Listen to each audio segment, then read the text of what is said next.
Imedi, est-ce que tu dois l'ajouter à ton itinéraire?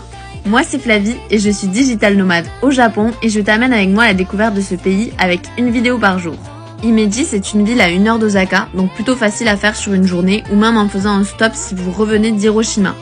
J'ai pris le train un peu avant 8 heures pour arriver à l'ouverture du château qu'on voit directement depuis la gare. Le château d'Imedi, connu sous le nom du château du Héron Blanc, est l'un des plus anciens donjons qui existent encore au Japon. J'ai passé 3 heures dans l'enceinte du château. Il y a des petits guides en français qui expliquent plein de choses avec tout un parcours pour ne rien louper. On peut rentrer à l'intérieur du château et s'imaginer la vie d'égaré de l'époque, c'était vraiment cool. J'ai presque dû me forcer à partir à midi pour continuer la suite de mes visites. Et j'ai pris un bus direction le Mont Shosha, et oui j'ai remis ça avec mes téléphériques, mais je vous jure que ça valait le coup.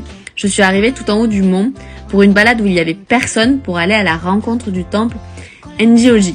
C'est un temple perché sur la montagne et c'était vraiment les plus beaux paysages que j'ai pu voir depuis mon arrivée. C'est un temple qui a plus de 1000 ans et il a d'ailleurs été utilisé comme décor dans le film du Dernier Samouraï pour ceux qui connaissent. Il y a une 20aine de bâtiments dans la forêt, donc j'ai passé l'après-midi à me balader là et c'est vraiment un énorme coup de cœur.